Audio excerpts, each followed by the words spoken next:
Igreja Açores, o programa com a atualidade da Diocese para ouvir ao domingo, ao meio-dia, na sua Antena 1 Açores. Olá, seja bem-vindo a mais um Igreja Açores, neste domingo em que se celebra o Dia do Consagrado, um dia que foi instituído em 1997 pelo Papa João Paulo II. Vamos à atualidade da Diocese açoriana porque daqui a pouco temos a conversa com Dom António Couto, Bispo de Lamego. Os jovens cristãos de São Miguel participaram numa ação de plantação de mata endémica no Centro Pastoral Pio XII. Cerca de 10 jovens de 3 ouvidorias estiveram representados na iniciativa que aconteceu este sábado de manhã, 1 de fevereiro. Povoação, Ponta Delgada e Ribeira Grande. O Serviço à Juventude foi convidado a colaborar nesta iniciativa de uma plantação endémica. A iniciativa não é nossa, parte apenas aqui uma certa colaboração para que os jovens se possam envolver nestas atividades, possam contatar com a terra, possam contatar com a natureza e possam ter um olhar diferente sobre esta casa comum, que é o mundo, é a natureza, são as plantas, né? Tudo aquilo que é essencial também à própria vida. Né? Há aqui um grupo que tomou esta iniciativa, depois temos também a colaboração dos serviços florestais. Né? Em princípio, haverá também aqui a colaboração de um grupo do bairro das Laranjeiras, não sei se atualmente se tem aqui alguém do bairro das Laranjeiras. O Serviço à Juventude está também aqui a colaborar, né? Tentando dar resposta aos desafios que até mesmo o Papa Francisco nos vai lançando e a própria Laudato Si também nos lança, que é o de cuidarmos desta casa que é a nossa casa comum, entrarmos aqui neste contato com a terra, né, que é, por assim dizer, uma mãe geradora de vida, né, e neste contato com a terra podermos também redescobrir aquilo que o próprio mundo tem de belo, de um modo muito particular, a natureza, né, as plantas, né, toda esta energia, toda esta vida que vem daí.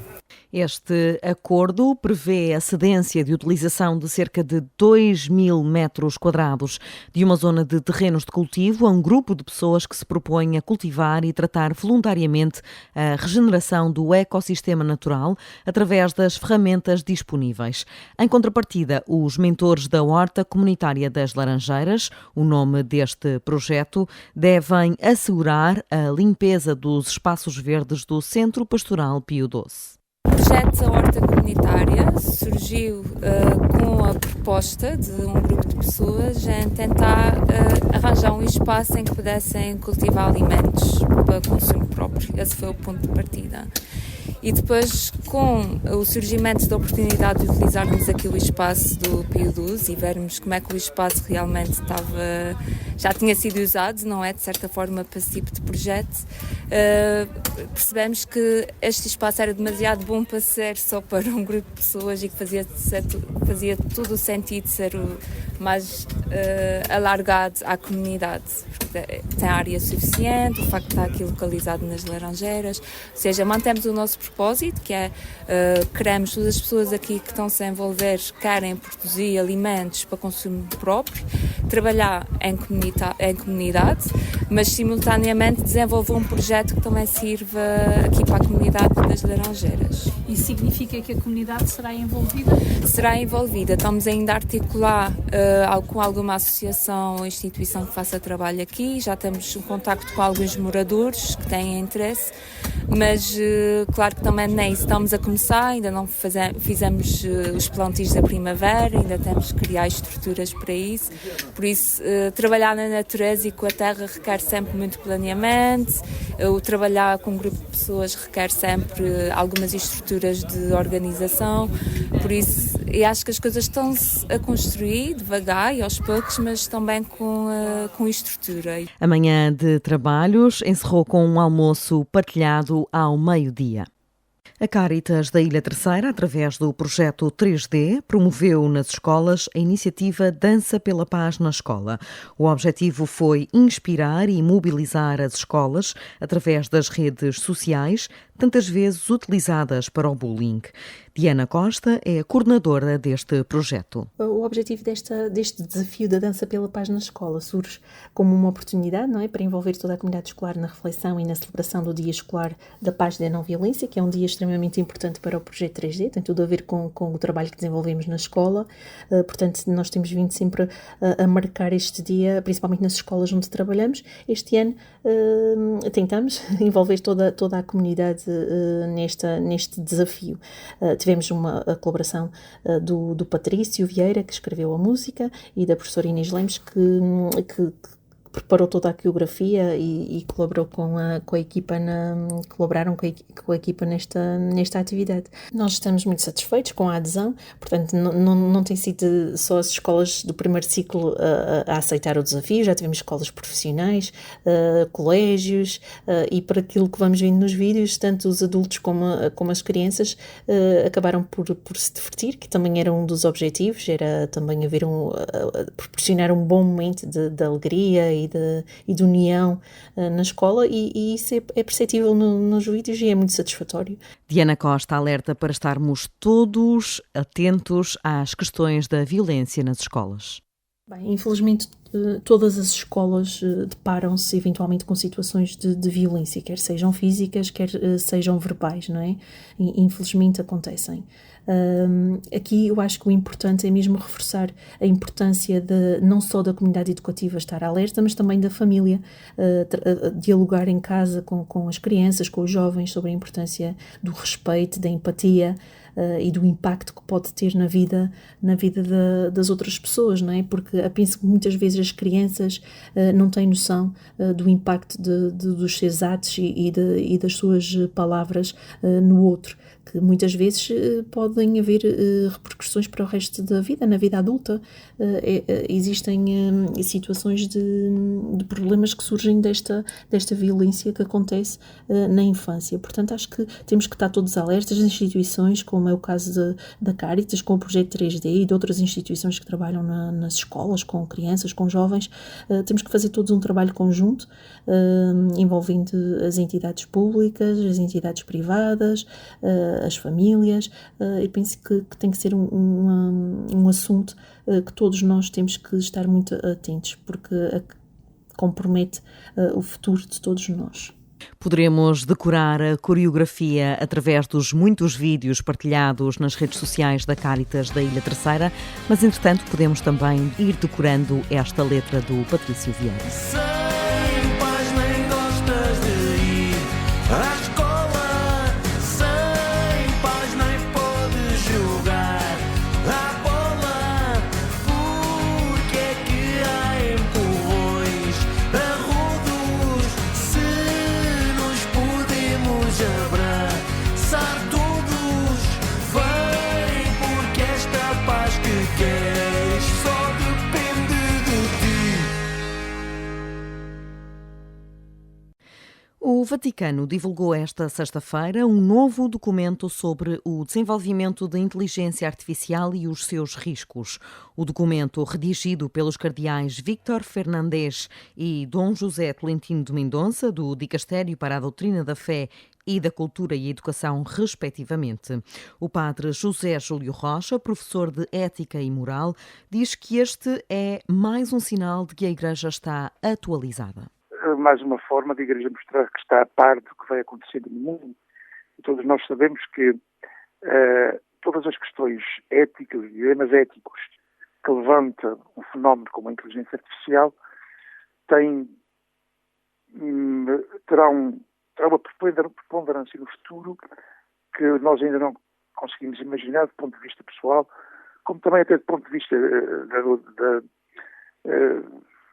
social e até para o futuro da humanidade. Quer dizer, nós estamos diante de um fenómeno que não sabemos quais serão as suas consequências, como aliás já aconteceram alguns fenómenos parecidos com este, eu estou-me a lembrar.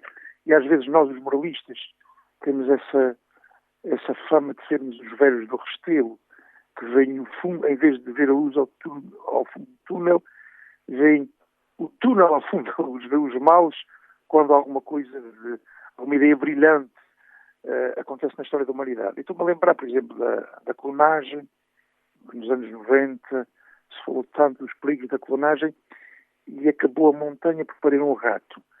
Mas recordo-me outro fenómeno, que é o das redes sociais, que quando começaram a aparecer, era uma coisa muito interessante, eram encontros de amigos, mas quando começaram a espalhar-se e tornaram-se realmente redes sociais, nós começámos a perceber os dilemas éticos que as redes sociais traziam, continuam a trazer e vão trazer, e nós estamos habituando a uma série de problemas graves que as redes sociais nos trazem, quase sem nos darmos por isso, eles estão corroendo o tecido social. Já na inteligência artificial, o sacerdote acredita que os desafios são ainda mais perigosos. A começar pelo próprio nome, inteligência artificial. A inteligência é um atributo humano que a Igreja considera como sendo um dom de Deus, daqueles dons, daqueles talentos que não se devem deixar de desperdiçar. E, portanto, dar às máquinas aquele espírito de iniciativa pode ser realmente perigoso, porque desresponsabiliza o ser humano. O que é o documento Antiga Nova afirma que alguma coisa boa certamente vai trazer a inteligência artificial para a saúde, para a educação, para a comunicação, etc., mas também traz algumas coisas menos positivas, como o definhar da autonomia do próprio ser humano, da sua própria liberdade, o que é humano, o que é que não é. Nós hoje, por exemplo, nas redes sociais já vemos imensas imagens produzidas por inteligência artificial que nos enganam, que mentem. E já isto é utilizado como fake news para, por exemplo,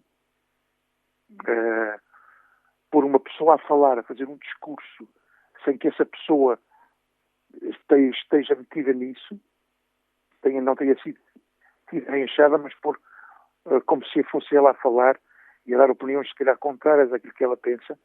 É um fenómeno que já aconteceu. E já aconteceu muitas vezes e está sendo utilizado pela política. Quando a Igreja pede responsabilidade no uso da inteligência artificial, sabe perfeitamente o que é que está a fazer. E o uso da inteligência artificial para a mentira política é das coisas mais graves. Nós já não sabemos onde é que estamos. Nós já não sabemos o que é verdade. Já não podemos, com o aperfeiçoamento da inteligência artificial, agora uma altura em que não sabemos distinguir a verdade da mentira, o real do artificial, etc, etc, etc. Isto pode ser realmente perigoso. Através de 35 páginas, preenchidas por 200 de citações, o novo texto aborda as questões antropológicas e éticas levantadas pela inteligência artificial, assumindo preocupações sobre a sua possível influência na crescente crise da verdade no debate público. Os dois cardeais autores deste documento sublinham que a inteligência artificial deve ser utilizada para promover a dignidade humana e o bem comum e não para substituir ou degradar a pessoa humana. As jornadas formativas de catequese vão regressar a São Miguel entre 4 e 7 de fevereiro. Dirigentes nacionais e diocesanos são convidados a refletir sobre o itinerário catequético e os desafios dos tempos atuais. Pronto, um mundo secularista, um mundo que está indiferente, há que haver um combate sobre o tema da fé. E também é por excelência um dos obstáculos que as catequistas têm enfrentado nos últimos anos, principalmente quando nos reunimos com as catequistas, é este o tema que elas colocam sobre a mesa. No entanto, todo o itinerário das jornadas está coberto da diversidade da formação para os catequistas.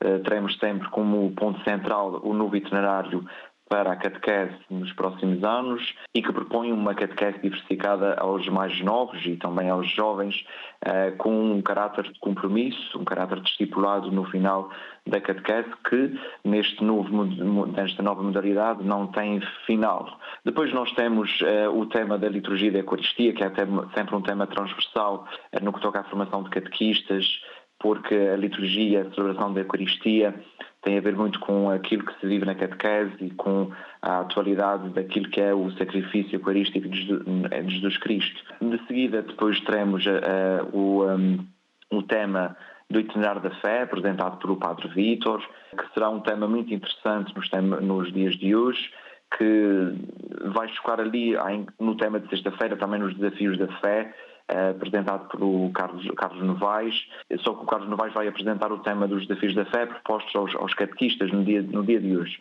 O Padre Vítor será um tema mais abrangente e que dentro do tema dele irão culminar vários temas que serão propostos aos catequistas para verem também o itinerário como cristãos que devem seguir e o itinerário de vida que muitas vezes tem que ser ultrapassados os obstáculos que nos são colocados no nosso caminho enquanto cristãos. Padre Carlos Simas, coordenador do Serviço de Catequese em São Miguel, diz que esta formação é uma provocação aos catequistas. Propõe-se estas jornadas, propõem isto mesmo e provocam, como que uma provocação aos catequistas para que possam ver o novo itinerário como um itinerário de fé que é proposto não somente aos catequizandos, mas também aos catequistas de hoje, que devem viver a sua fé e devem expressar a sua fé aos catequizandos como o itinerário normal de experiência de fé, de encontro de fé,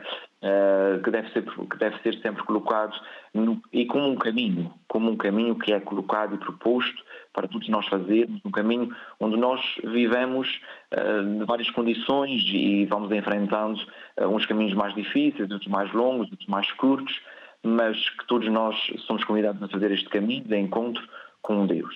As jornadas de catequese realizam-se de 4 a 7 de fevereiro no Centro Pastoral Pio XII, em Ponta Delgada, e estão abertas a todos os catequistas de São Miguel e de Santa Maria. A Ilha Terceira vai celebrar no próximo domingo, 9 de fevereiro, o Jubileu dos Catequistas. A concentração acontecerá pelas 15 horas na Igreja da Misericórdia, em Angra, adiantou o padre Jacob Vasconcelos, diretor do Serviço Diocesano da Catequese. Será o espaço que nos vai congregar e do qual depois sairemos em peregrinação, mas já lá iremos. Entretanto, haverá um primeiro momento de oração, às 13h15, e depois a parte central na Igreja da Misericórdia, digamos assim, será uma dinâmica que foi intitulada por nós, Serviço Diocesano, Cristo, Nossa Esperança. Em que é que consiste esta dinâmica? Cada zona pastoral da Ouvidoria de Angra e a Ouvidoria da Praia da Vitória, as suas catequistas e os seus catequistas, organizaram-se de forma a representar, da forma que acharem mais adequada, uma passagem bíblica que fala da esperança. Ou seja, nós temos 5 passagens bíblicas do evangelista São Lucas, o evangelista deste ano C, 5 passagens bíblicas ligadas à esperança, 5 passagens do Evangelho, que mostram que Cristo é a nossa esperança, e que depois cada zona pastoral de Angra e a Ouvidoria da Praia, cada qual pode depois representar, ou seja, tornar arte esta passagem bíblica da forma que entender, através do canto, do teatro, de um jogral, de poesia, ou outro meio que seja considerado mais adaptado. Portanto, entre cada dinâmica, naturalmente, haverá lugar para cânticos, etc. Depois a dinâmica terminará de uma forma que para já é surpresa, depois no dia 9 será apresentada, de uma forma que, mas posso já adiantar que vai gerar, sobretudo, introspeção e partilha. Tem 2 pontos, um de introspeção e um de partilha entre os catequistas, mas depois essa dinâmica, digamos assim, é praticamente surpresa, a parte final, e depois então sairemos em peregrinação até à Igreja da Sé, onde haverá a Eucaristia às 6 da tarde, presidida pelo nosso Bispo. O Jubileu dos Catequistas será também assinalado em São Miguel, mas a 22 de fevereiro. Na Ilha Terceira começam a ser preparados roteiros de peregrinação ao Santuário de Nossa Senhora dos Milagres, na Serreta. Orientações e sugestões para os locais e para os visitantes. No fundo é a conjugação de várias ideias. Por um lado, a ideia de que nos vêm de fora, de pessoas que nos visitam e que gostariam de percorrer o caminho, a estar na ilha, percorrendo o caminho a pé e, portanto, ter um destino de alguma forma. E, por outro lado, a tradição da peregrinação à Nossa Senhora da Serreta, no princípio de setembro, e conjugando as duas coisas, no fundo, tratou-se de, e também ligando e associando-nos à experiência dos caminhos de Santiago, designadamente do caminho português da costa, que é um caminho novo, que não existia, portanto é um caminho que não há dúvida que certamente peregrinação a Santiago, mas que segue um percurso que não é o medieval. E, portanto, aproveitando essas várias ideias, trata-se de lançar a ideia de 3 caminhos, desde o aeroporto, passando pela Praia 1 até depois à Serreta pelo sul, outro pelo Mato e um terceiro pelo norte. Tomás Ponce Dentinho, da Associação para a Ciência e Desenvolvimento dos Açores, diz que os 3 percursos formais vão incluir sugestões de alojamento e alimentação. Esses caminhos estão mais ou menos traçados, agora é preciso apurá-los, percorrê-los de novo e acertar um pouco. E depois estamos a tratar de fazer uma página da internet, à espera também do símbolo, enfim, de ter a certificação e do símbolo da Nossa Senhora da Serreta pelo Parque da Serreta. E pronto, depois é um caminho que havemos de, para já, fazer a página, depois pedir às câmaras para marcarem os caminhos, e pronto, depois avisar de alguma forma alguns alojamentos e restaurantes para irem, sim, com algumas condições no fundo de preço, para irem anunciando os seus alojamentos e restaurantes na página da web. Enfim, as pessoas podem ir a outros, mas há ali uma ideia, como há em algumas páginas do Caminho de Santiago, que as pessoas sabem que em determinadas localidades têm restaurantes e alojamentos, enfim, que são acolhedores e têm um material de regras para acolher as pessoas, os caminhantes e os peregrinos que vão até à Serreta. Espera-se que o projeto esteja implementado já em setembro de 2025, época maior das peregrinações ao santuário, por altura das suas festas. Entre Vistas, com o padre Teodoro Medeiros.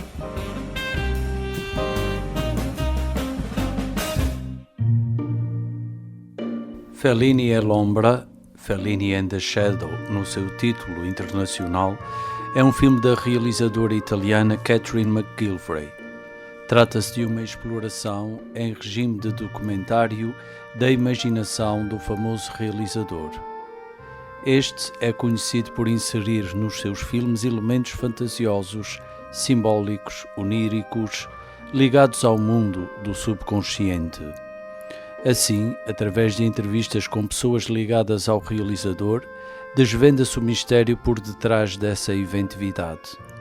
Fellini sujeitou-se durante anos à psicoanálise de Ernst Bernhard, um pioneiro desta atividade na vertente do teórico suíço Carl Jung.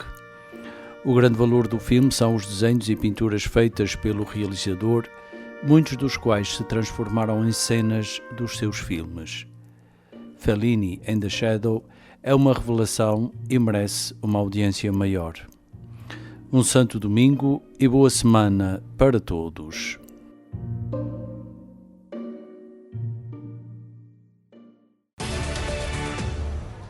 E neste espaço de entrevista desta edição do Igreja Açores, o convidado é Dom António Couto, bispo de Lamego, que esteve a orientar o retiro do clero em Ponta Delgada. É convidado numa conversa com o cônego Ricardo Henriques, do Serviço Diocesano da Comunicação. Sr. Dom António Couto, bispo de Lamego, é hoje o nosso convidado do programa Igreja Açores. Muito obrigado por ter acedido ao nosso convite para esta entrevista. Sr. Dom António Couto, qual foi a temática abordada no retiro que fez ao clero em Angra e que terminou há poucos dias?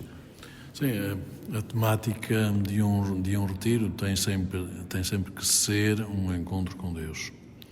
E de Deus connosco, não poderá nunca sair daí. Dentro deste eixo geral do nosso encontro com Deus, e de ser mesmo um encontro, não com uma ideia de Deus, mas com Deus, com a pessoa de Deus, nós cingimos-nos naturalmente à palavra de Deus e temos que ter em consideração sempre os nossos irmãos, isto é, a Igreja, para podermos perceber melhor o que Deus quer de nós, para ouvirmos o que Ele tem para dizer hoje, porque não diz sempre a mesma coisa, às vezes tem coisas específicas para dizer para os tempos de hoje, e nós partilhamos isso, celebramos isso, vivemos isso, essa realidade da escuta atenta da Palavra de Deus, para sermos capazes de a comunicar, primeiro de a viver verdadeiramente, em toda a nossa maneira de viver, na nossa vida, nas nossas horas, no nosso corpo, nossa espiritualidade, e depois para sermos capazes de levar ao povo. O que é que acha relativamente à relação hoje da Igreja com o mundo? Ou seja, o que é que o mundo hoje pede à Igreja e, sobretudo, o que é que a Igreja hoje pode dar ao mundo, na sua opinião? Eu penso que uma parte significativa do mundo de hoje não pede nada à Igreja e também nem quer nada da Igreja, e penso que nem sabe que existe a Igreja. Uma parte significativa do mundo. Há uma outra parte que ainda pede à Igreja os sacramentos, pede a assistência da Igreja, a presença da Igreja, sobretudo em momentos significativos da vida das pessoas, como é o nascimento, como é depois o batismo, como é uma altura festiva, como o matrimónio, nas alturas mais importantes da vida. As pessoas ainda, uma certa gama de pessoas ainda quer a assistência da Igreja e a presença da Igreja.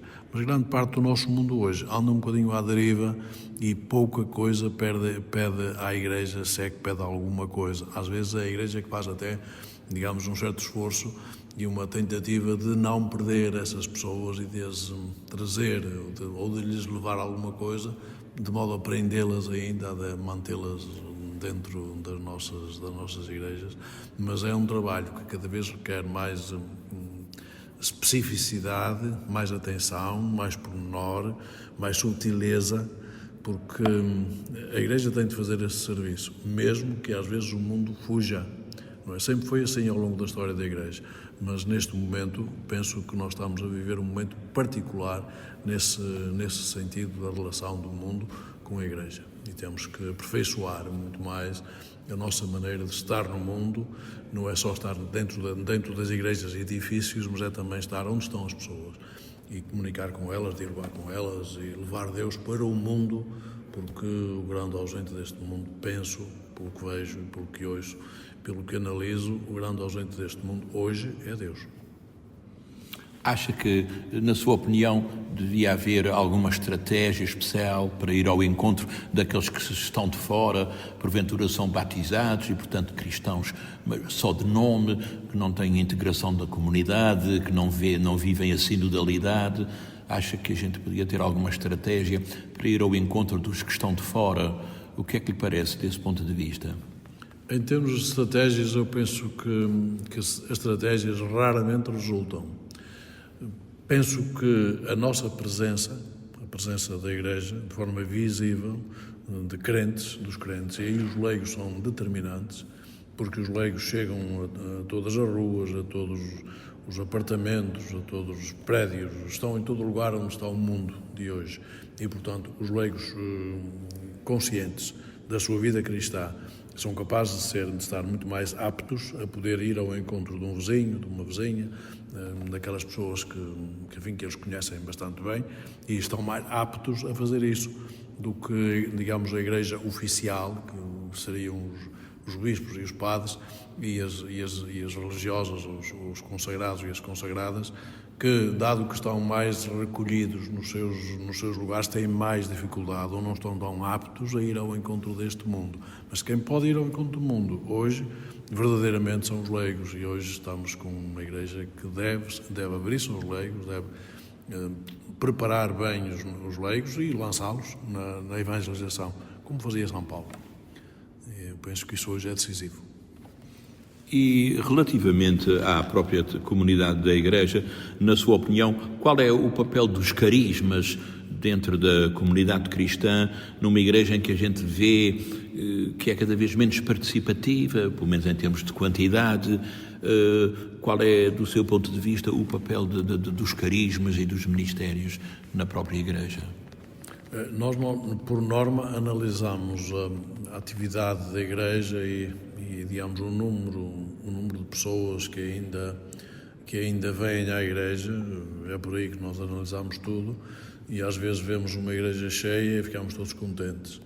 A Igreja está cheia, estamos todos contentes, mas nem tomamos consciência que a maioria está lá fora.